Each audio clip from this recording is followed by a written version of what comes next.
Hi friends, welcome to Relax Recipes. இன்னைக்கு நம்ம மீன் மொயிலி எப்படி பண்ணலாம்னு பார்க்கலாம். இது கேரளால உள்ள ஒரு ரொம்பவே பாப்புலரான ஒரு ரெசிபிங்க.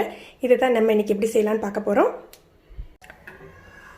மீன் மொயிலி பண்றதுக்கு முதல்ல மீனை மேரினேட் பண்ணிடலாம். வழக்கம் போல மிளகாய் தூள்லாம் போட்டு மேரினேட் பண்ணக்கூடாதுங்க. இதுக்கு கொஞ்சமா உப்பு, ஒரு 1/2 டீஸ்பூன் மஞ்சள் தூள், அப்புறம் எலுமிச்சம்பழம் சாறு.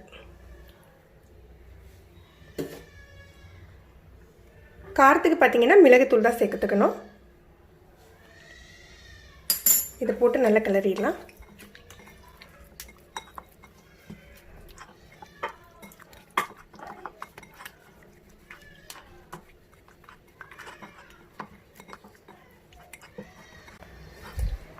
இப்போ நல்லா பிசிறி விட்டாச்சு. இப்போ வேறு என்னென்ன பொருள் தேவைன்னு பார்த்துடலாம். ஒரு 4 பல் பூண்டு, ஒரு துண்டு இஞ்சியை இந்த மாதிரி மெல்லிசாக கட் பண்ணி எடுத்து வச்சுக்கோங்க. 2 வெங்காயத்தையும் ஸ்லைஸ் பண்ணி எடுத்து வச்சுருக்கேன். ஒரே ஒரு தக்காளி இந்த மாதிரி ரவுண்டாக கட் பண்ணி எடுத்து வச்சுருக்கேங்க. அப்புறம் காரத்துக்கு தகுந்தாப்புல பச்சை மிளகா. அப்புறம் தாளிக்கிறதுக்கு ஒரு சின்ன துண்டு பட்டை, ஒரு 2 துண்டு பட்டை எடுத்து வச்சுருக்கேன். 1 கிராம்பு, 2 ஏலக்காய், கொஞ்சம் கருவேப்பிலை. அப்புறம் மஞ்சத்தூள், உப்பு, மிளகுத்தூள். அது போக 3 துண்டு தேங்காய். 3 துண்டு தேங்காவை வந்து கட்டிப்பால் தனியாக எடுத்து வச்சுருக்கேன். 2ஆம் பால் 3ஆம் பால் தனியாக எடுத்து வச்சுருக்கேன். இதாங்க பொருட்கள். நம்ம இப்போ செய்ய ஆரம்பிக்கலாம். முதல்ல இந்த ஊற வச்ச மீன் துண்டெல்லாம் பொரிச்சு எடுத்துடலாங்க. டீப் ஃப்ரை பண்ணக்கூடாது, ஷாலோ ஃப்ரை தான் பண்ணணும். அதே மாதிரி வந்து ரொம்ப மொறுமொருலாம் பொரிச்சிடக்கூடாதுங்க. ஒரு 2 நிமிஷம் மட்டும் போட்டு எடுத்துக்கோங்க. ஏன்னா அது தேங்காய் பாலில் தான் வேகணும். ஜஸ்ட் 2 நிமிஷம் மட்டும் இந்த எண்ணெயில் நம்ம புரட்டிக்கலாம்.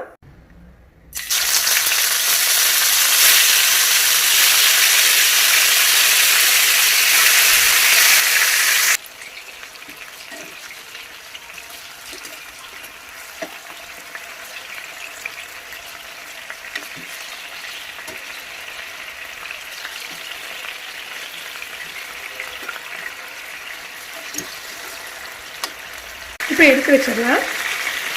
இந்த அளவு பொரிஞ்சா போதுங்க.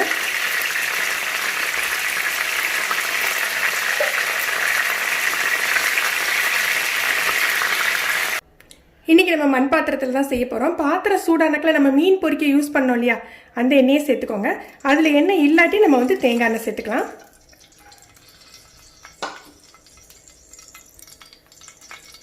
அதில் பட்டை, 2 ஏலக்காய், 1 கிராம்பு, கொஞ்சமாக கருவேப்பிலை.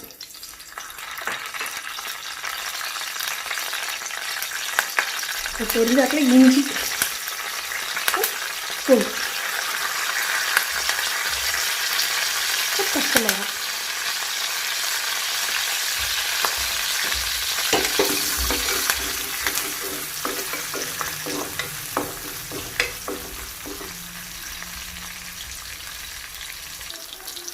இதில் ஸ்லைஸ் பண்ணி வச்சுக்க வெங்காயம் சேர்த்துக்கலாம்.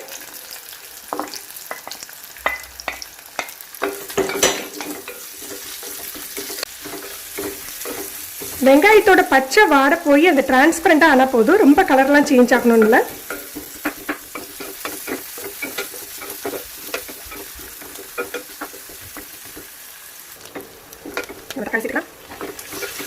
தக்காளி லேசாக வாடுறா போதுங்க. நல்ல கிரேவி மாதிரிலாம் ஆகணும்னு இல்லை.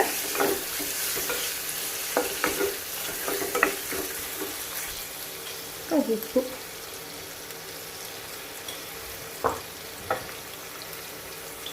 மஞ்சத்தூள் கொஞ்சமாக சேர்த்துக்கோங்க.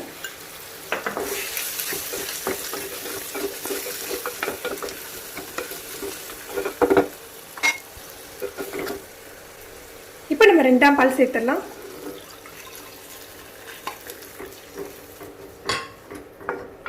இதுக்கு பச்சை மிளகாய் காரமும் மிளகு காரம் தாங்க. அதனால நீங்கள் காரம் காரணாட்டி மிளகுத்தூள் சேர்த்துக்கோங்க. இது அந்த மேரினேட் பண்ண பாத்திரத்தில் உள்ள மசாலா இது இதோட சேர்த்து விட்டுருவேன்.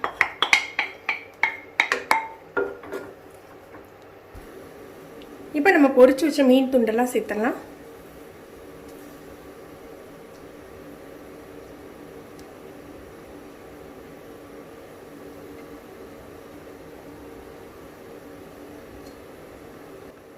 இதை மூடி போட்டு ஒரு 5 நிமிஷம் குக் பண்ணலாங்க. ஏற்கனவே கொஞ்சம் பொரிச்சிருக்கோம் இல்லையா, அதனால 5 நிமிஷத்துலேயே வெந்துடும். மீடியம் ஃப்ளேமில் வச்சுட்டு மூடி போட்டு வைங்க.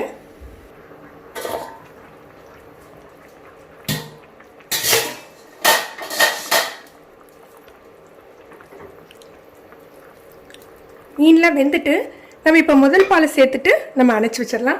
இப்போ நம்ம மண் பாத்திரத்தில் செய்கிறதுனால அடுப்பை அணைச்ச பிறகு கூட அந்த சூடு அதுலேயே நிற்கும். கொஞ்ச நேரத்துக்காக அது கொச்சிக்கிட்டே தான் இருக்கும். அதனால் நம்ம கரெக்டாக பதமாக ஆஃப் பண்ணிவிடுங்க. ரொம்ப நேரம் நீங்கள் வேக வச்சிங்கன்னா மீனெல்லாம் உடஞ்சிடும். இப்போ நம்ம முதல் பால் சேர்த்துடலாம்.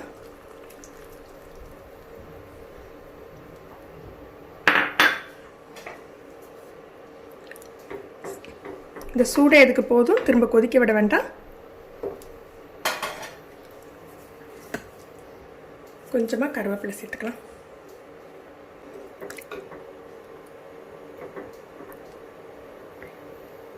இப்போ நம்ம சூப்பரான ஃபிஷ் மொய்லி தயாராகிடுச்சுங்க. இது வந்து ரைஸுக்கு மட்டும் இல்லை, ஆப்பம் இடியாப்பம் எல்லாத்துக்குமே ரொம்ப டேஸ்டியாக இருக்கும். ட்ரை பண்ணி பாருங்கள். இந்த வீடியோ எப்படி இருந்ததுன்னு கமெண்ட் பண்ணுங்கள். இந்த வீடியோ உங்களுக்கு பிடிச்சிருந்தா லைக் பண்ணுங்கள், உங்கள் ஃப்ரெண்ட்ஸ்க்கெலாம் ஷேர் பண்ணுங்கள். இது வரைக்கும் நம்ம சேனலில் சப்ஸ்கிரைப் பண்ணாதவங்க சப்ஸ்கிரைப் பண்ணி கீழே உள்ள பெல் பட்டனை ப்ரெஸ் பண்ணுங்கள். அப்போ தான் நம்ம சேனலில் போடுற புது புது வீடியோக்களோட நோட்டிஃபிகேஷன் உங்களுக்கு இமீடியட்டாக கிடைக்கும். தேங்க்யூ.